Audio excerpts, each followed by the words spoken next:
Dear students, what we studied in the last class about working of motor. What is motor? The principle is in a magnetic field, when you pass current through an conductor perpendicular to the magnetic field, it makes the coil to rotate. It makes the conductor to rotate. Motor is a device which converts electrical energy into mechanical energy, right? Now the reverse, that is, in a magnetic field you are moving the coil or conductor, coil you have to take especially, then can we have electric current? In the motor, in a magnetic field, we are passing the current in the coil, then it start rotating. That is the motor. Now the reverse is, in a magnetic field, if we make the coil to turn, is there any current will produce in the coil? In this regard, a great physicist, namely Faraday, Michael Faraday, a British physicist, he is much interested in doing experiments rather than giving explanation to the scientific aspects. So he tried this to get the result and he succeeded. And this is the great discovery, Michael Faraday's great discovery, because we are able to produce electric current. And now we have using electric current A to Z our day-to-day work. Many electrical appliances we are dependent now to do our work, and everything will work with the electric current, electricity. So this experiment, his experiment, that is a coil in a magnetic field, moving the coil in a magnetic field, it produce electric current. That experiment, what experiment he did, I will explain. This process is called electromagnetic induction. So today's class will study about the term called electromagnetic induction.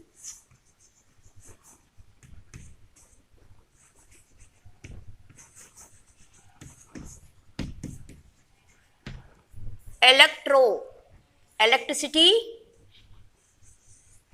we are producing, inducing, induction means inducing in a magnetic field. In a magnetic field, we are inducing electric current. Therefore, the process is called electromagnetic induction. What actually Faraday did?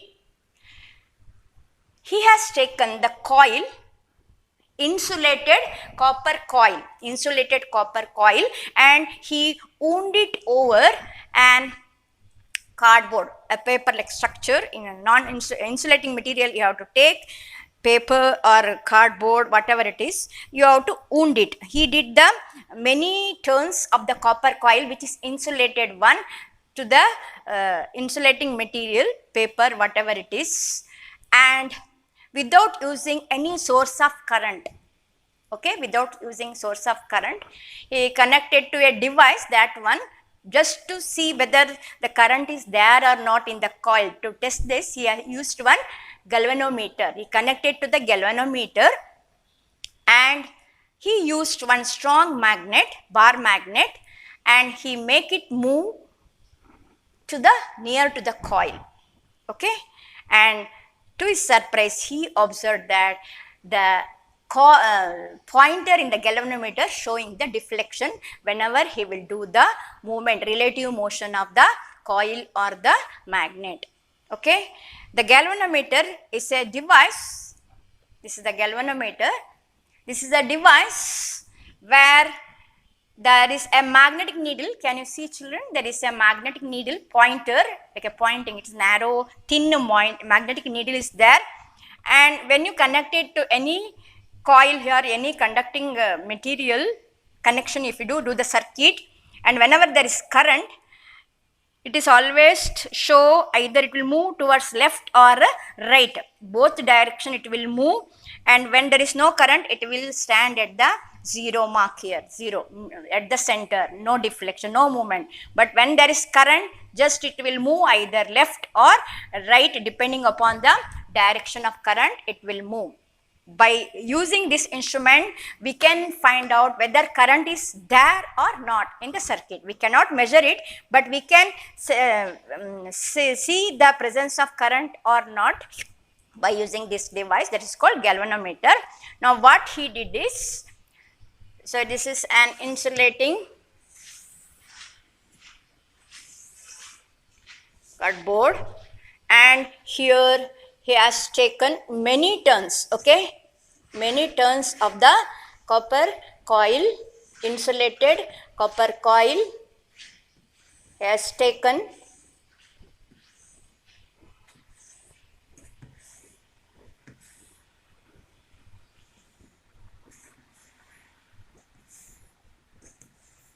to get more effect, you have to take much turns of the copper coil, insulated copper coil. The ends are connected to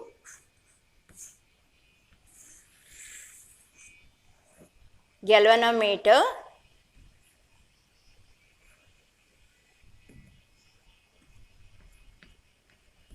where it has got some readings, and there is pointer, magnetic needle is there, pointer shape it is, galvanometer, and it is connected to the two ends. Whatever end is there now here, it is connected here, one end here and other end of the coil is here, and the two ends connected to the galvanometer. And what he did is, he brought one magnetic bar magnet, north and south pole. The two ends AB, if it is there, coil. What he did is, he took this bar magnet and one of the north pole, north pole he has taken, and he tried to make it move to and fro motion. Once he brought it very close to the coil, then the magnetic needle showed the movement in the right direction. Okay, then he took it back side. He removed the magnetic pole bar magnet away from this coil. Again there will be deflection of the pointer towards the opposite direction, that is left direction. It moved, left direction it moved. Okay, so again he brought it north pole very close to the coil, right direction. When it moved away from that coil, the bar magnet left, like that way it showed the movement. Then he just brought the coil and just keep it without moving the bar magnet. He kept it stationary, the bar magnet, then there is no deflection, it is not moving. The pointer, the needle is not moving, not showing any current in the coil. Okay. Then he tried to change the direction of the bar magnet by bringing the south pole near to the coil to see whether there will be any current is there. By changing the pole, he tried this one. He brought the south pole towards the coil. Again he saw the deflection, but it is opposite to the deflection of a north pole. It moved to the left direction first, and when he brought it away from the, moved away from the coil, then it moved again opposite direction, that is right direction. This needle moved towards the right direction when he took away from the coil. Okay, and this also, when he kept it stationary with respect to the coil, the bar magnet, there is no current. So what he observed is, whenever he tried to move the bar magnet to and fro motion, whenever he did, the magnet needle in the galvanometer also moving either left or right direction, indicating the presence of current in the coil. But when there is no movement between this coil and a magnet, there is no deflection, indicating there is no presence of current in the coil. Now instead, he kept this bar magnet stationary. Instead, he moved the coil, or you can try this, you can move the coil if possible, keeping the magnet stationary. At that time also, one can observe the presence of current in the galvanometer. Okay. And even he tried to keep it inside this hollow tube, the magnet, strong magnet, but stationary inside the hollow, where outside copper coil is there. Inside that, when it is kept the bar magnet without moving, then also there is no current. Okay. So what we observe in this particular Faraday's experiment, here whenever there is relative motion, the relative motion is very important. Whenever there is relative motion between either coil, you can move, or you can move the magnetic bar magnet or magnet, there will be always inducing of current in the coil takes place. There should be relative motion. Either you can move the magnet or you can move the coil without source of any current here. There is no source of current. We have not used any battery here, but there will be some electromotive force, EMF, some potential difference is created at the two endpoints, and it makes inducing some current, because whenever there is potential difference, there will be current in the coil or in the circuit. So current will be there. Okay, and this process is called electromagnetic induction. We are inducing electric current with the help of changing the magnetic field. Whenever the magnet or the coil will move, in reality what actually happens?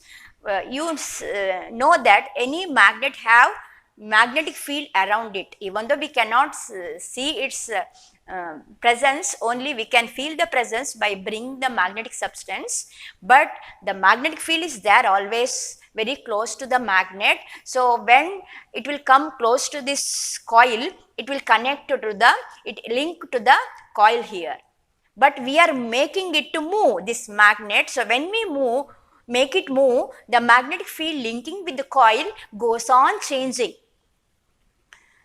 Hence there will be inducing of the current takes place. The important thing is the magnetic field linking with the coil should change. When you kept this magnet stationary, there will be no current, right? Why there is no current? Because when you are not moving either magnet or coil, there will be some magnetic field, no doubt, linking with the coil, because it is very close to the coil. You should bring it very close to the coil. There will be some magnetic field will be there linking with the coil. But when you keep this both the two coil and magnet stationary, not moving, that magnetic field will not change, which is linking with the coil. Okay, it will remain same, whatever magnetic field will linking with this coil. So there is no current. To get the current, it should, magnetic field which is linking with the coil should change. Otherwise there will be no current, inducing current. Okay, that is the important aspect. Now using this aspect, there will be three aspects, that is current, inducing current, magnetic field is there, and movement, motion is there, kinetic energy, electric energy, magnetic force. All three are associating in the system. Now another way also we can do it, that we can change the magnetic field not by using directly a magnet.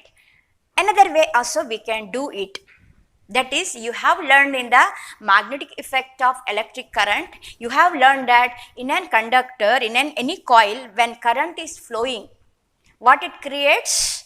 Magnetic field. You have learned in the solenoid, the conductor is made to make in a coil form, circular way loop, you have make many circular loops, the conducting wire, that structure become solenoid, right? So that type of, if you make coil, and when you pass the current, at the center you will get uniform magnetic field. So that magnetic field you are bringing to the another coil. If you bring it to another coil, and you can, by changing the magnetic field in one coil, first coil, you can make the current inducing in the second coil. I will show it in the figure, you will understand, children. So another method is there to induce the current. Here as though the principle is same, we are changing the magnetic field linking with the coil. Okay, but whenever you do the experiment here, you have to take much turn of the coil, otherwise you won't get it, that deflection or current. It is very small current, you will get it. The first coil, it is coil 1. Coil 1 it is. The ends of the coil connected with a battery now. The other end, like this way, you will make one circuit.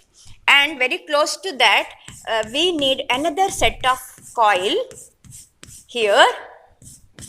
Wound it here, many turns here. It is coil number 2. Second coil, here also the ends connected with the galvanometer. Ends are connected with the galvanometer just to see the presence of a current. Okay.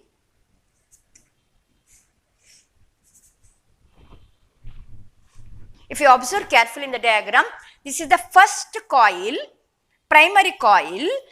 We are making to flow current in this primary coil. So current is flowing here. We are using the battery here, and we are making current to flow in this primary coil. First coil, primary coil.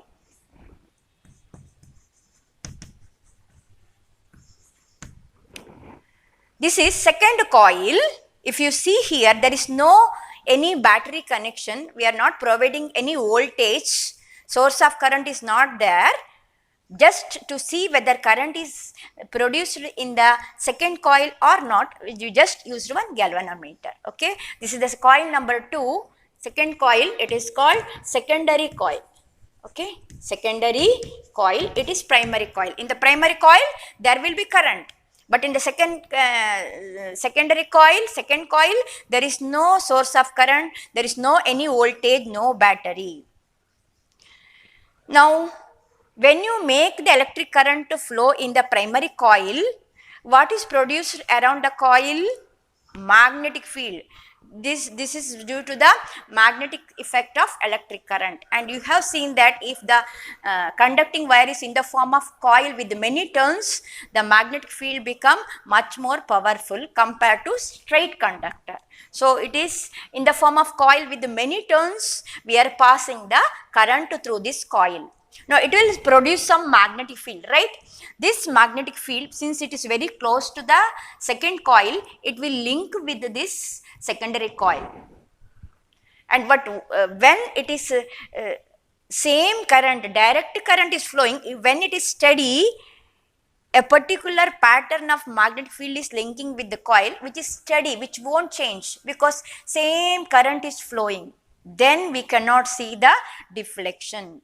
But the first primary coil, if you make the current change, to change the magnetic field, because we are not moving now, it is stationary both the coil, but as we learned in the electromagnetic induction, there should be change in the magnetic field which will link with the coil. That is very important to induce the current. Now, once you pass the steady current here, direct current, the magnetic field pattern will be same, which is linking with this secondary coil. So then there is no current. To get the current, what you have to do is, you can make on it, off it. On the switch, off the switch, so that in the coil there will be current, there will be no current.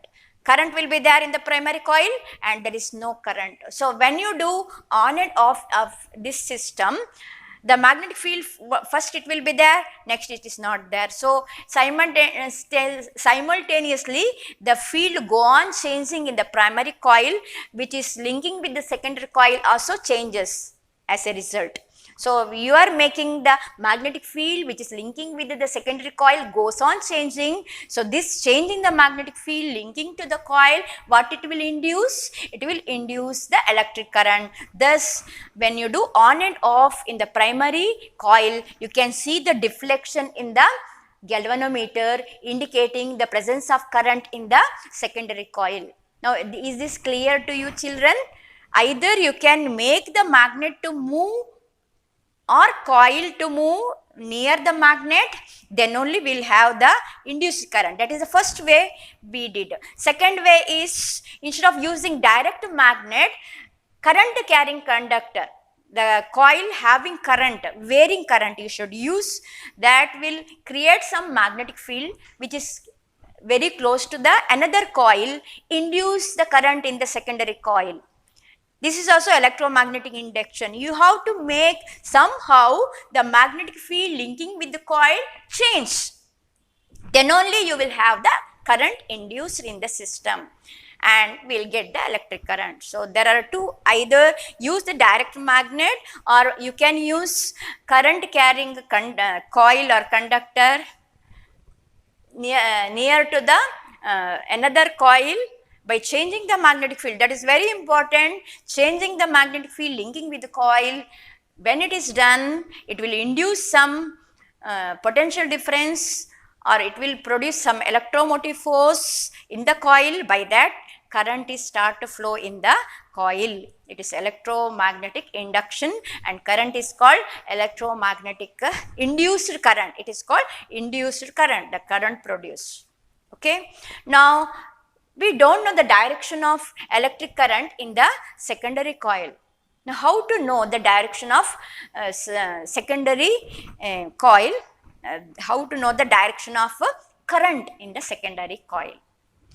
To help you, the Fleming's, we learned Fleming's left hand rule. Do you remember Fleming's left hand rule? In the motor, to study the direction of the force acting on the current carrying conductor in a magnetic field, we use the left hand, right? Fleming's left hand rule it is. Now we have to use our right hand because we have to use Fleming's right hand rule. Fleming's right hand rule. Now it is right hand rule. It is similar to left hand rules with a slight change in the this one. Now instead of left hand, use your first three fingers, the thumb, forefinger and central finger, the middle finger of your right hand. That is important. Right hand. Here also perpendicular to all the three. This is perpendicular to this and this thumb is perpendicular to the here also. Same thing, this is perpendicular to this, perpendicular this finger, this and this. All the three aspects should be mutually perpendicular to each other. When you held this your finger, three fingers like this way, perpendicular to each other. Now as usual, the forefinger indicates the magnetic field, similar to your left hand thumb rule, left hand rule, Fleming's. The forefinger indicates the direction of magnetic field and the thumb indicates the direction in which the coil is moving, the conductor is moving. Then the induced current direction is given by the central finger, the middle finger. This is the direction of current which is induced in the coil. So that is the Fleming's right hand rule. By using this, we can find the direction of current in the coil. Fleming's right hand rule. Now, how we can increase the current? It is small current we are inducing in the coil. How to increase the current? That is just by increasing the number of turns in the coil you can increase the induced current or the electromotive force or the potential difference you can increase by increasing the turns in the coil. Second thing is by using strong magnet. If you use strong magnet also, you can increase the strength of the induced current. And third factor is with the speed with which that magnetic field is which is linking with the coil changes. It should change with great speed. If you make in the first experiment, I forgot to say, if you bring the bar magnet close to the coil and take it away, move it away very fast, if you increase the speed or velocity of that movement, then also with the greater deflection it will show in the galvanometer, indicating the more current in the coil. So by changing the magnetic field with greater speed, you can induce much current in the coil. These are the three important factors, that is length of the coil or number of turns in the coil, then the strength of the magnetic field, and the rate at which you are changing the magnetic field linking with the coil. If you do these three things, much more value, then induced current also you will get more in the coil. Okay, so these are the factors which will determine the value of the induced current. This was everything discovered by the Faraday while doing experiments. Now you may ask, what is the usefulness in this particular new thing or the new electromagnetic induction which Faraday discovered? What is the advantage? How we are utilizing this principle in our day-to-day life? Now you have seen that we are using battery cells. Cells we are using. What is the potential difference it will produce? Do you know? 1.5, 1.7, or if you use little more powerful, 9 or 7 volt voltage you may get. But in our house, day-to-day life, if you observe, we need so many electrical appliances which will work with much potential difference. The voltage of the wire or the conducting material should be much more. In our house, you know, it is 220 volt, we are working all our electrical appliances, and in industry still much potential difference is needed to get large amount of current. Now we cannot use the battery cell because it is very small voltage it will provide. So many chemicals we have to use to produce a single battery cell, right? So with the less amount economically, how to get electric current for all the people, all the people who are using it. So whatever we learned today, electromagnetic induction, we learned that we can produce the current without the help of the battery cell, or without the help of any other source, we can induce the current in the coil. Now in reality, we will do the many turns of the circular coil to rotate, either by using muscular energy we are not using. You have learned hydro power stations, right? There they are turning the coil by the flow of water. You have to turn the coil instead of making the movement of the magnet. They will turn the coil where the coil is kept in between the two poles of a very strong magnet. They will turn it, and in the coil electricity induced current is produced, because when coil will move, the magnetic field, it is kept between the magnetic field. The linking of the magnetic field with the coil, it changes because coil is rotating very fast. So whenever change takes place, magnetic field linking with the coil, current is induced. So current will produce in the coil, and that electricity we are using in a device. That is the device we are using to get the electric current. That is nothing but the working of generator or the dynamo. You have seen, right? Or in thermal power stations, they will use coal to heat the water to produce steam, and that steam will turn the coil. Turbine will call, in generator we call it turbine. Okay, large structure it is, much coil they will use. Or in a nuclear power station, the nuclear energy used to produce steam, and that will turn the coil to produce electric current. Or in windmills, the wind energy make the coil to rotate, and by that they will produce electric current. The principle is, in whichever device we are making the coil to move with the help of any flowing water, air, or whatever it is, steam, etc., the main principle is the coil should rotate in a magnetic field and current is induced in the coil. And this particular device, where the mechanical energy, the movement is nothing but the making to move, rotate is nothing but it is the mechanical energy converting into electrical energy. And that device is nothing but is called dynamo, or it is also called generator. Dynamo or generator is a device which convert mechanical energy into electrical energy. The reverse is motor. In motor, electrical energy is converted into mechanical energy. Electric current will pass, the coil will rotate. Now the reverse. You will rotate the coil kept in a magnetic field and current is produced. So one is motor and another one is dynamo. The structure almost same. It is magnetic field is needed, coil is needed. In the motor, we are passing the current and coil will turn. In a generator, we are turning the coil kept in a magnetic field and current is produced.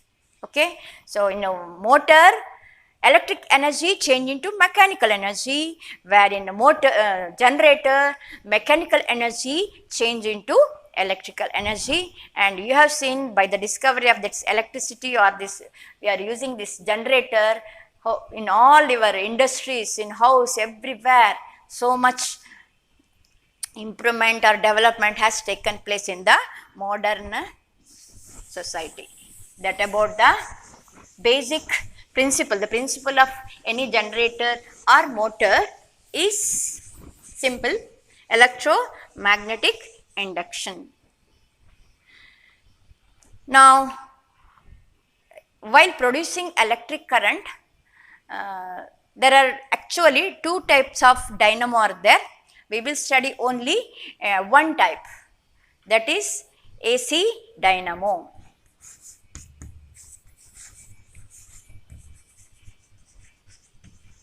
What is this AC? AC is alternating current. AC is nothing but a alternating current.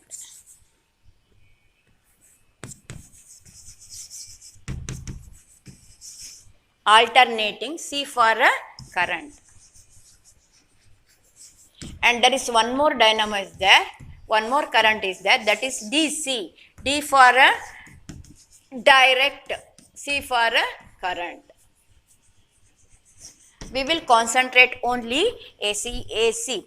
Now actually, if you have a circuit in alternating current, one time current will flow like this way, clockwise, and immediately it will move and like this way, anti-clockwise. Again it will move, current will move in the circuit clockwise, anti-clockwise, clockwise, anti-clockwise. That is alternating current. And in a direct current, the current is always moving in one single direction. It won't change the direction. Current is moving in either clockwise or anti-clockwise. Only one direction. Go on current. Okay. If you use battery etc. in your experiments, you will get this type of current. Okay. But we are learning in the next class how this AC dynamo structure has and how it works. Okay. So that we will study in the next class, children.